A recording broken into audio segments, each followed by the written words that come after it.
Hello everyone, welcome to my YouTube channel spreading knowledge with SK. आज मैं आप सभी को इस पार्ट 2 वीडियो में एनसीईआरटी के एक्सरसाइज 8.1 के बचे हुए क्वेश्चन को सॉल्व करने जा रहा हूँ। आइए हम सभी बिना समय बर्बाद किए हुए क्वेश्चन नंबर 3 को शुरू करते हैं। आइए हम सभी इस ट्रायंगल में देखते हैं।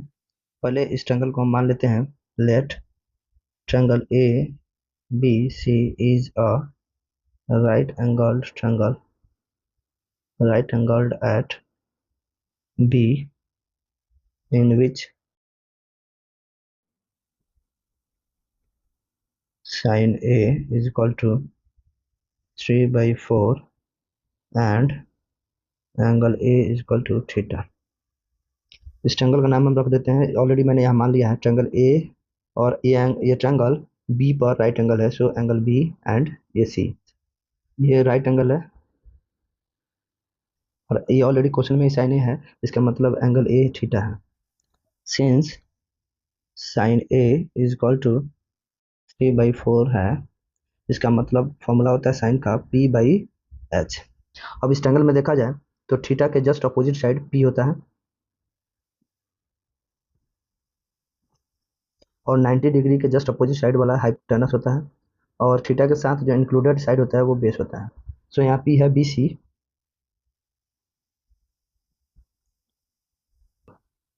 BC अब बटा h है AC। तो यहाँ में मानना होगा let BC is equal to 3K and AC is equal to 4K, where K is a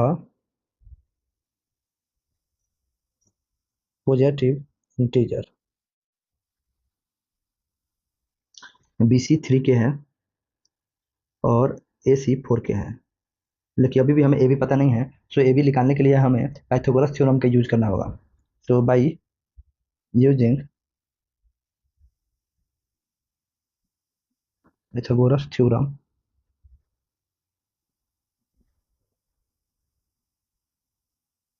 आपको मैंने पीछे बताया था पाइथागोरस थ्योरम के हिसाब से h² is equal to p² plus b²।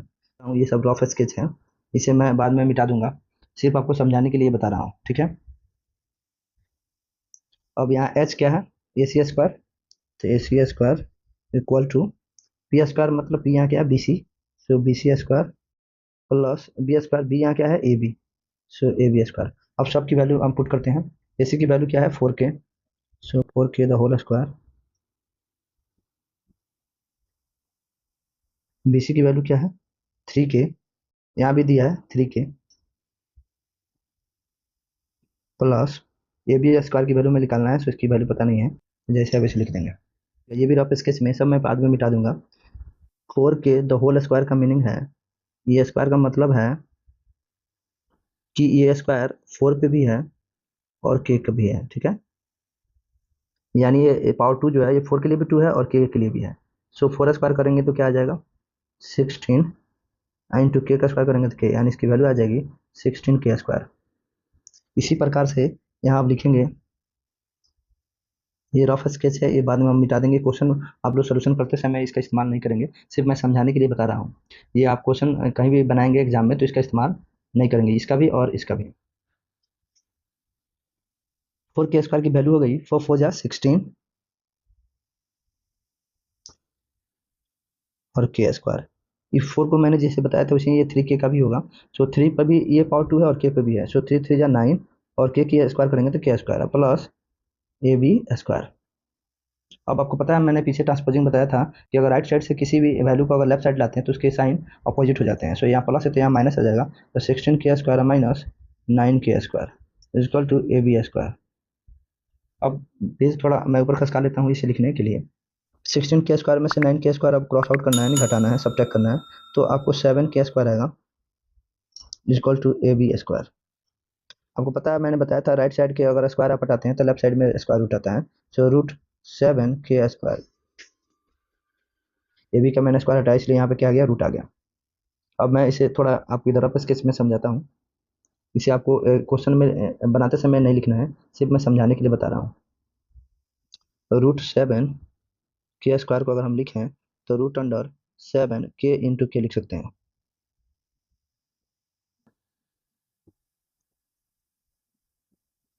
इसका मतलब आपको पता है स्क्वायर रूट से हमेशा किसी कोई भी चीज़ पेयर में निकलता है, तो 7 का तो कोई पेयर नहीं है, सो ये √7 नहीं रहेगा, और के 2 है इसलिए इसके बदले बाहर आएगा तो 1 हो जाएगा, तो इसकी वैल्यू हो जाएगी √7 के स्क्वायर की वैल्यू हो जाएगी √7 के।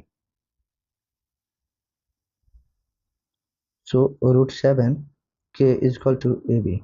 आपको इसे नहीं लिखना है, इसको आपको क्वेश्चन सोल्यूशन करते समय नहीं लिखना है। सो हमने अभी ए बी की वैल्यू निकाल लिया है, therefore A B is equal to √7 K. तो अब हमें ए बी पता चल गया है, क्या है यहाँ √7 के है। अब हमें क्वेश्चन देखना है, क्वेश्चन में क्या निकालना था, कैलकुलेट करना था cos A और tan A की वैल्यू। तो cos A is equal to b by H होता है, b by H. So cos A में b देखते हैं यहाँ क्या ट्रायंगल में, तो ये b है A B, so A B by H की वैल्यू क्या है ए सी। तो ए बी की वैल्यू क्या है, ए बी का हमने वैल्यू अभी निकाला था √7 के बाई एच की वैल्यू थी 4 के, एच की वैल्यू यहाँ पर है आपको 4 के, सो यहाँ हो जाएगा 4 के से के क्रॉस आउट हो गया, सो यहाँ बचा √7/4। सो cos ए की वैल्यू हो गई √7/4। अब एक और वैल्यू निकाली थी, tan A की वैल्यू निकाली थी, tan A। So tan A is equal to p/b होती है, और यहाँ आपको पता है थीटा के अपोजिट में जो आपका साइड होता है वो होता है p। सो यहाँ p है BC, सो यहाँ लिखेंगे BC बाई b यहाँ पर AB है, b आपको पता है ये आपका AB है, AB। तो BC की वैल्यू है आपको 3 के, BC की वैल्यू है यहाँ 3 के, और AB की वैल्यू तो अभी निकाले हैं हम लोग 3 के बटा √7 के से के खत्म हो गया, सो 3/√7। सो tan A की वैल्यू निकल चुकी है 3/√7, और ये क्वेश्चन कंप्लीटली सॉल्व हो चुका है। मैं आशा करता हूँ कि आपको यहाँ तक समझ में आ चुका होगा। चलिए हम अगला क्वेश्चन देखते हैं, क्वेश्चन नंबर 4। इसके लिए मैं एक ट्रायंगल बना लेता हूँ।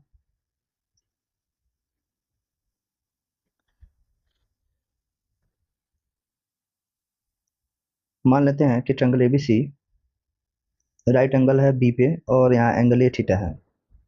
Late triangle ABC is a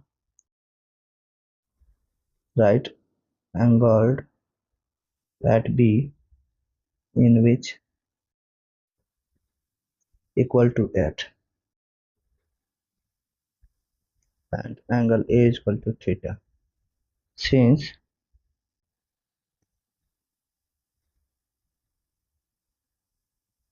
fifteen cot A is equal to 8, तो आपको पता है राइट साइड में दोनों के बीच में मल्टीप्लाई है, सो इसे हम अगर राइट साइड भेजते हैं तो मल्टीप्लाई डिवाइड में बदल जाता है। सो cot A is equal to 8/15। अब हमें cot की वैल्यू निकल चुकी है जिसकी वैल्यू है 8/15। cot A बराबर होगा B/P के, और यहाँ B थीटा के सामने जो होता है अपोजिट साइड वो P होता है, और 90 डिग्री के सामने में अपोजिट साइड जो होता है वो हाइपोटेनस होता है, और जो बच गया वो बेस होता है। B हो गया AB बाई P हो गया BC। So let AB is equal to 8K and BC is equal to 15K, where K is a positive integer। अब हमें दो वैल्यू निकल चुके हैं, AB जो कि है 8K and BC is equal to 15K, और हमें हाइपोटेनस निकालने हैं। सो अब हम सभी पाइथागोरस थ्योरम का इस्तेमाल करेंगे हाइपोटेनस निकालने के लिए। According to Pythagoras theorem hypotenuse square is equal to perpendicular square plus base square. So hypotenuse यहाँ है AC square is equal to perpendicular square BC square plus AB square. AB यहाँ base है। अब हम सभी के वैल्यू को put करते हैं। AC की वैल्यू हमें पता नहीं है, सो AC की वैल्यू पुट नहीं करेंगे। BC की वैल्यू ऑलरेडी हमने माना है 15K है, तो 15K the whole square plus AB की वैल्यू पता है 8K स्क्वायर। तो AC square is equal to 15 square का मतलब होता है ये स्क्वायर जो है वो 15 के लिए भी है और K के लिए भी है। सो 15 को अगर हम 2 बार गुना करेंगे तो 225 आएगा, और K स्क्वायर को 2 बार गुना करेंगे तो K स्क्वायर आएगा, plus 8K the whole square. इसका मतलब ये पावर 2 जो है 8 के लिए भी है और K के लिए भी है। सो 8 जा 64 एंड K का स्क्वायर करेंगे तो K स्क्वायर। अब थोड़ा सा मैं पेज ऊपर कर लेता हूँ इसे बनाने के लिए। AC square is equal to, अब इसे ऐड करेंगे तो 5 4 9 6 2 8 और 2 और K स्क्वायर। आपको पता है इधर का स्क्वायर हटाते तो इधर रूट आ जाता है। So AC is equal to root under 2 8 9 K square. आपको पता है 2 8 9 17 और 17 का स्क्वायर रूट होता है। सो हम AC इज इक्वल टू लिख सकते हैं रूट अंडर 17 इंटू 17 और K को लिख सकते हैं K इंटू K। आपको पता है AC इज इक्वल टू, आपको स्क्वायर रूट से हमेशा पेयर में चीज़ें निकलता है और 2 के बदले 1 आता है, तो ये 2 के बदले 1 यहाँ आ जाएगा, इन 2 के बदले 1 यहाँ आ जाएगा। सो AC की वैल्यू हो गई 17K। 17K AC की वैल्यू निकल चुकी है 17K। सो यहाँ मैं लिख दे रहा हूँ इसकी वैल्यू आ चुकी है 17K। अब हमें क्वेश्चन में दिया हुआ है उसे हमें देख लेते हैं क्या निकालना है हमें। Sine A and sec A, sine A and sec A, sine A is equal to P/H। तो P यहाँ पर आप देख लें ध्यान से, P यहाँ पर है आपका BC। सो BC अब बाई H है यहाँ AC। सो AC यहाँ पर लिख लें AC। तो BC की वैल्यू कितनी है, BC की वैल्यू दी है 15K। अब बाई AC की वैल्यू अभी हमने निकाला है 17K। K से K क्रॉस आउट हो गया, तो यहाँ बच गया 15/17। अब एक वैल्यू निकालना था सेक A का वैल्यू,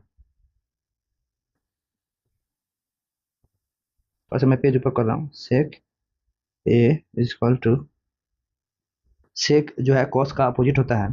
सो यहाँ होगा H/B।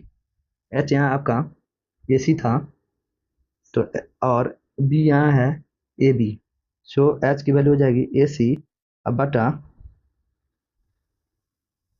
H/B यानी AB। इसका मतलब हो गया AC की वैल्यू अभी हमने निकाला है 17K। अब बाई AB की वैल्यू निकाला नहीं, ऑलरेडी क्वेश्चन में दिया हुआ है AB is equal to 8K। तो K से K कट गई तो बच गया 17/8। ये आपका फाइनल आंसर है।